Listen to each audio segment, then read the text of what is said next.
El imperialismo es el control de un Estado llamado metrópolis sobre territorios ajenos a su ámbito geográfico, cultural e histórico, llamados colonias, mediante el empleo de la fuerza militar, económica o política.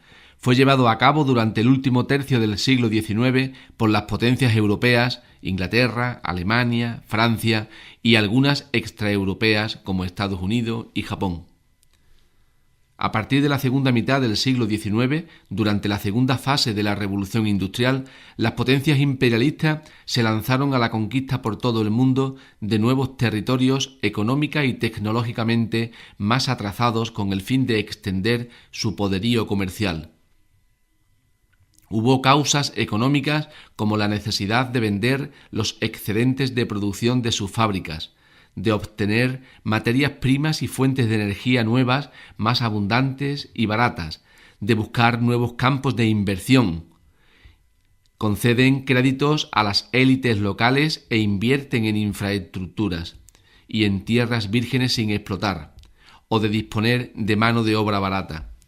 También hubo causas demográficas entre las que podría destacarse la necesidad de colocar el excedente de población para evitar problemas sociales, y causas políticas como la necesidad de ocupar posiciones estratégicas en determinadas rutas y territorios y de ampliar las zonas de influencia para aumentar el prestigio internacional y el orgullo nacional.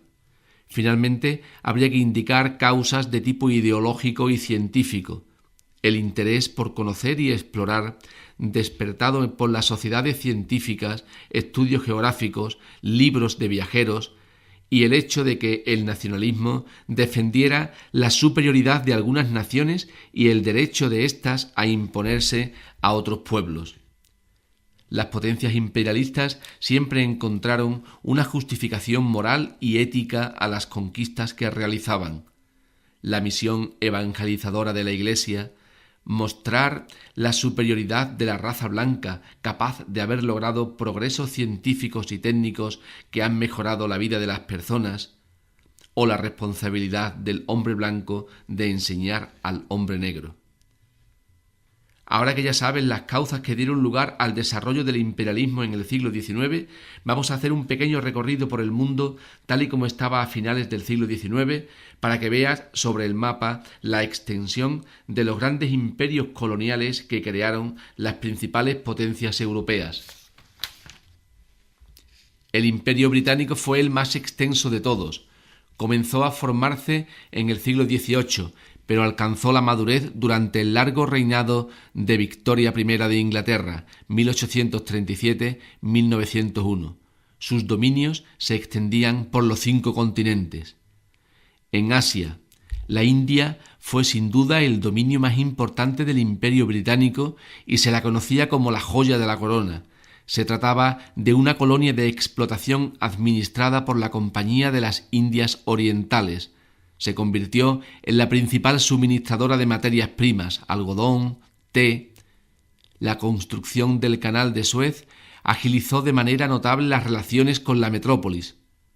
Otras áreas de dominio británico en Asia fueron Malaca, Singapur, Birmania y China, que tras la Guerra del Opio se vio obligada a ceder Hong Kong a Gran Bretaña y a abrir varios puertos costeros al comercio exterior, no solo a Gran Bretaña, sino también a Francia o Estados Unidos. Fueron los llamados tratos desiguales. En el Mediterráneo, Gran Bretaña controló una serie de colonias en el camino hacia la India por el Mediterráneo, una vez abierto el Canal de Suez, Gibraltar, Malta y Suez. En África se adueñó de una de las áreas más ricas de África, el sur, abundante en oro y diamantes, y el valle del Nilo, Egipto y Sudán, con sus fértiles cultivos de algodón. En Oceanía, Nueva Zelanda y Australia, esta última utilizada como prisión para aliviar la masificación de las cárceles inglesas. En América conquistaron Canadá y en el Caribe Honduras, Jamaica o las Guayanas. El imperio colonial francés constituyó en el siglo XIX, tras el británico, el segundo gran imperio en importancia y extensión, Pretendió estimular la autoestima nacionalista francesa. En el norte de África conquistó Argelia, Túnez y Marruecos. En el centro del continente poseía el Congo, Senegal, Guinea, Costa de Marfil, Chad y Madagascar. Su proyecto era unir los extremos este y oeste del continente que le permitiese comunicar con sus posesiones los océanos Atlántico e Índico. En el sureste de Asia, Francia formó la Unión Indochina.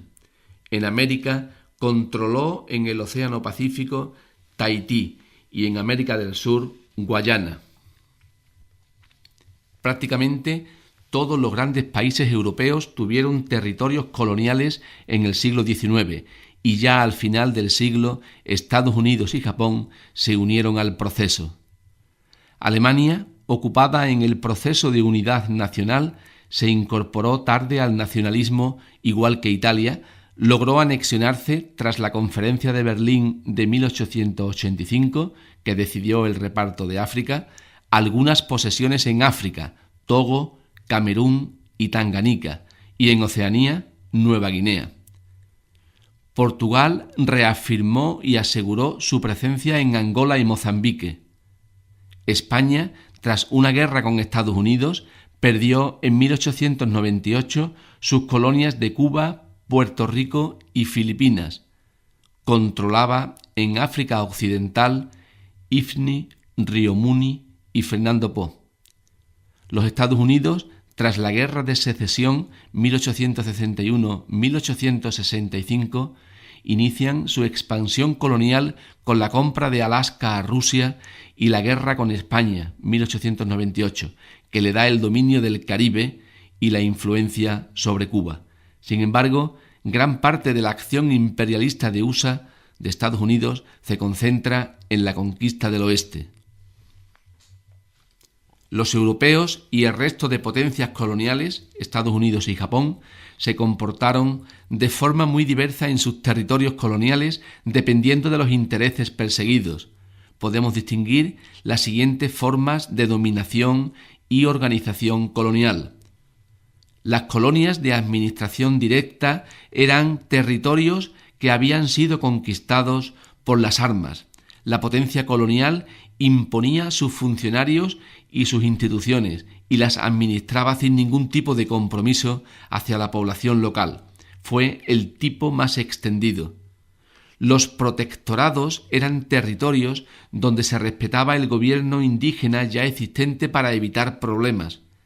El gobierno local controlaba la vida interior de la región, mientras que la política exterior era gestionada por la potencia colonial de turno. Fue un modelo utilizado por Francia en Marruecos y por Gran Bretaña en Birmania.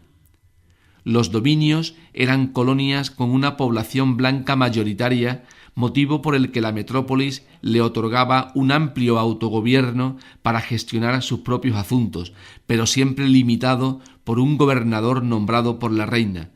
Fueron los casos de las colonias británicas de Canadá, Australia y Nueva Zelanda. Los territorios metropolitanos eran aquellos que se consideraban como una provincia más de la potencia colonial. Fue el caso de Argelia con respecto a Francia. Finalmente, las concesiones eran territorios cedidos o alquilados a la metrópolis, codiciados por su interés estratégico o comercial. Fue el caso de China, que tras la Guerra del Opio hubo de ceder alguno de sus puertos, Hong Kong entre ellos, al Reino Unido. Las consecuencias para las colonias fueron múltiples. En primer lugar, la población nativa de los territorios colonizados disminuyó a causa de las luchas con los europeos, las enfermedades nuevas para ellos y las duras condiciones de trabajo a las que eran sometidos. Pero enseguida la llegada de la medicina europea hizo disminuir la mortalidad. Como la natalidad aumentaba, se produjo un elevado crecimiento de la población y el consiguiente desequilibrio entre población y recursos que perdura hasta hoy día. En segundo lugar, se convirtieron en abastecedoras de materias primas para la metrópolis: café, cacao, té, caña de azúcar, produciéndose con ello un intercambio comercial desigual entre la metrópolis y las colonias. En tercer lugar, en las clases medias de las colonias surgió un fuerte sentimiento antiimperialista y reclamaron independencia y democracia, pero lo que las potencias coloniales defendían para sí mismas no estaban dispuestas a concedérselo a sus colonias.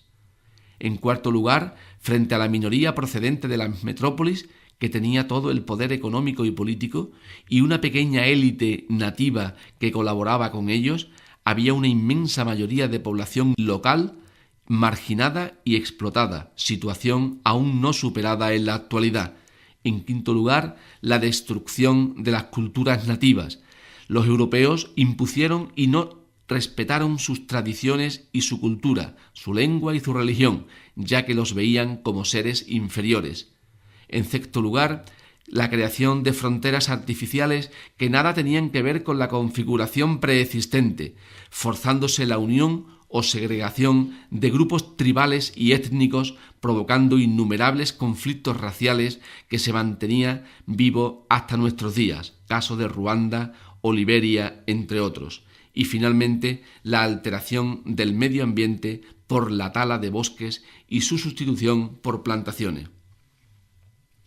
Para las metrópolis, las consecuencias fueron muy positivas. En el terreno económico dispusieron de materias primas baratas y nuevos mercados a los que abastecer. Con ello impulsaron de nuevo la industrialización y se consolidó la segunda fase de la revolución industrial.